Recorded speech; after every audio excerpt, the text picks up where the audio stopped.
జాగ్రత్త. నువ్వు దేవుని శక్తిని అనుభవించాలి అనగా యేసు ప్రభుని సన్నిహితంగా తెలుసుకోవాలి.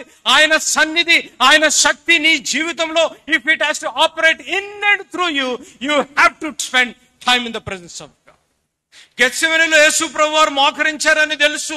మనం ఈ 40 రోజుల్లో మోకరిస్తాం, 41 రోజు మోకాలు లేదు, ఏం లేదు, అంతే. మళ్ళా పరిగెడతా ఉంటాం కదా, పరిగెడితే యథాతిథి అంతే. 41 రోజు ఎంత భక్తి అయ్యి బాబోయ్ భక్తి గారిపోతా ఉంటది అంతే. 41 రోజు వచ్చింది అనుకోండి, ఎప్పుడెప్పుడు ఈస్టర్ పండుగ వచ్చేస్తుందా, అయిపోతుందిరా బాబు ఉపవాసం ఈ ప్రార్థనలో అని అనుకుంటా ఉంటారు కొంతమంది. అడుగుతున్నాను, తల్లిగా ప్రార్థించి నీ బిడ్డల గురించి ప్రార్థించి మోకాళ్ళ ప్రార్థన, తండ్రిగా నువ్వు మోకరించి తల్లిదండ్రులు జాగ్రత్త ఉండాలి. నీ బిడ్డల్ని, నీ తల్లిని, నీ కుమార్తెను వాళ్ళు ఎదుగుతాం లేదు, బైబిల్ చదువుతాం లేదు, ప్రార్థన చేస్తూ లేదు అని వారిని తప్పు పెడుతున్నావేమో కానీ తల్లిగా తండ్రిగా నువ్వు ప్రార్థిస్తున్నావా? నీ బిడ్డలు మీ తల్లిదండ్రులుగా మిమ్మల్ని చూడగలుగుతున్నారు. మీరు మోకాళ్ళ మీద ఉండి ప్రార్థించుట నీ బిడ్డలు చూడగలుగుతున్నారా? మీ బిడ్డలు చూస్తున్నారంటే నువ్వు వారికి చెప్పవసరం లే. By default if your knees will bend, your children knees will bend. అక్కడ ప్రభు వారు ఆయన సమర్పణ, he not only he submitted himself. Peturu గారు టపామని లేచి వచ్చేసి ఏం చేస్తాడు చెప్పండి? పేతురు గారు కత్తి తీసేసి ఏం చేస్తాడు? మాల్కస్, నేను ఆ పేరు మీద ఒక సిరీస్ చేశాను, మాల్కస్ అనే పేరు మీద. ఆ చెవి టప్పమని ఏం చేస్తాడు? ఆ స్వోర్డ్ తీసి వేసేస్తాడు. మీరు చూడండి, మీ సమయం ఉన్నప్పుడు యేసు ప్రభు వారు ప్రభురాత్రి వల్ల చెప్పినప్పుడు హీ టోల్డ్ అబౌట్ ఆ స్వోర్డ్ గురించి, ఏ రీతిగా దాన్ని హ్యాండిల్ చేయాలా అని ప్రభు వారు బోధించినప్పటికీ కూడా Peturu he ran ahead the word of God అని ఆయన చెవు కట్ చేసేసాడు కోపంలో, దుడుకుతరంలో. In the book of Exodus chapter 2వ అధ్యాయంలో మనం చూసినట్లయితే మోషే కూడా కోపంలో ఆగురా బాబు, యెహోవా దేవుడు ఆగంటే మోషే ఏం చేస్తాడు? కోపంలో ఆ బండని కొట్టేస్తాడు. కోపము, దుడుకుతనము. You have to have a control over your emotions. You need to have a control over your anger. ఇక్కడ ప్రభు వారు he saying I am submitting myself, that he is willing to drink the cup of suffering, to cup of suffering. చూడండి, దేవుని వాక్యంలో మనం చూసినట్లయితే is willing to drink the cup of suffering. Yesu అనగా లోకరక్షకుడు, నశించు దానిని వెతికి రక్షించుటకు. యేసు అనగా ఇమ్మానుయేలు, నీకు తోడై ఉండే దేవుడు కాదు. క్రిస్మస్ టైంలో ఆయన దేని గురించి ధ్యానిస్తాం చెప్పండి? ఆయన పేరు ఇమ్మానుయేలు. ఎవరు ఇమ్మానుయేలు అనగా? లోకరక్షకుడు, దేవుడు మనకు తోడై ఉన్నాడు. ఆయన పేరు యేసు ప్రభు అనగా మన పాపముల నుంచి మనల్ని రక్షించే దేవుడు. ఇమ్మానుయేలు తోడై ఉండే దేవుడు అని తెలుసు, మన పాపముల నుంచి మనల్ని రక్షించే దేవుడు అని తెలిసినప్పటికీ కూడా మనం దేవునికి వ్యతిరేకంగా జీవిస్తాం.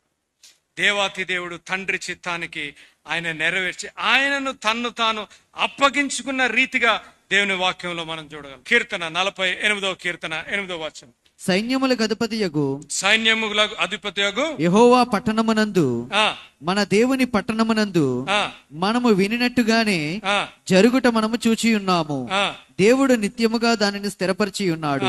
చూచి ఉన్నారు, దేవుడు స్థిరపరిచి ఉన్నాడు. దేవా మేము నీ ఆలయమునందు నీ కృపను ధ్యానించితిమి.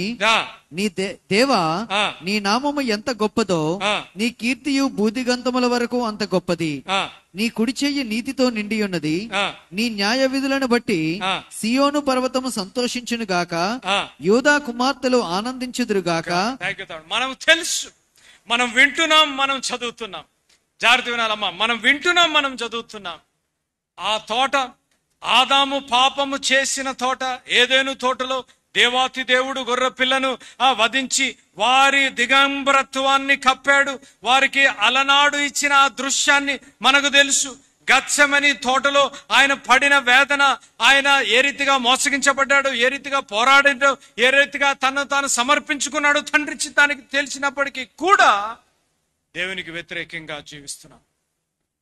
మన జీవితంలో ఇంకా ఒప్పుకోలేని పాపం, మన జీవితంలో ఇంకా దేవునికి సమర్పించని, దేవాతి దేవునికి ఇంకా మన చిత్తమే జరగాలని, let my will be done, ఎంతసేపు నీ గురించే ఆలోచిస్తూ వస్తున్నావు. కానీ నువ్వు అడగవలసిన ఆ ప్రార్థన, చేయవలసిన ప్రార్థన, ప్రభువా నీ చిత్తము జరిగించున. Let your will be done ప్రభువా. ఎందుకు అనగా ఆ 3వ తోటలో నేను ఉండాలని ఆశపడుతున్నాను. ఆ ప్రకటన గ్రంథంలో చెప్పిన తోట ప్రభువా, where there is no death, where there is no disease, where there is no tear, I want to be in that garden. The water of life flows in that garden. ప్రభువా, ఆ తోటలో నిత్యము నిన్ను ఆరాధించి, నిత్యము నిన్ను మరిపించి, జీవజలములు ప్రవహించే తోటలో నువ్వు ఉండాలి అనగా ఒక తీర్మానం చేసుకో. ప్రభువా, ఆదాము తోటలో నేను ఉన్నాను నాయన, నీ స్వరాన్ని వింటున్నాను, భయపడిపోతున్నాను. ఎందుకు అనగా నీకు వ్యతిరేకంగా పాపం చేశాను, నీకు వ్యతిరేకంగా తిరుగుబాటు చేశాను, నీ హృదయాన్ని గాయపరిచాను ప్రభువా. కానీ ఈరోజు గెత్సెమనీ తోట గురించి నేను విన్నాను నాయన. ఆ గెత్సెమనీ తోటలో నువ్వు ఏ రీతిగా నాయన వెడనాడబడ్డావో, ఏ రీతిగా మోసగించబడ్డావో, ఏ రీతిగా శ్రమనుందావో, ఏ రీతిగా నిన్ను నువ్వు దేవుని చిత్తానికి సమర్పించుకున్నావో ప్రభువా, నేను కూడా సమర్పించుకోవాలని ఆశపడ్డా. నేను మోసపోయాను నాయన ప్రభువా, నేను పోరాడుతున్నాను ప్రభువా, నేను జయించలేను నాయన. ప్రభువా, నీ చిత్తమే జరిగించు ప్రభువా అని నువ్వు ప్రార్థించినట్లయితే ప్రభువారు నిన్ను జ్ఞాపం చేసుకోవాలని ఆశపడుతున్నాడు. అలనాడు పేతురుని జ్ఞాపం చేసుకున్న ప్రభు ఆరోహణుడైన తర్వాత పేతురు, ప్రభువా, యేసు ప్రభు ఎవరో నాకు తెలియదు, యేసు ఎవరో నాకు తెలియదు, నేను తిరగలేదు, ముమ్మారు తునిగిరించిన పేతురుని ఆయన పునరుద్ధరణ అయిన తర్వాత మొట్టమొదటిగా పేతురుని వెతుక్కుంటూ వెళ్ళిన ప్రభు గెత్సెమనీలో ఆయన వేదన పొందాడు. ఎందుకో తెలుసామ్మా? నువ్వు సంతోషంగా ఉండాలని. ఆయన రక్తము, ఆయన చెమట రక్తము వలె కారుతుంది, అంత వేదన పొందాడు. ఎందుకనగా నీకు రక్షణ ఇయ్యాలని.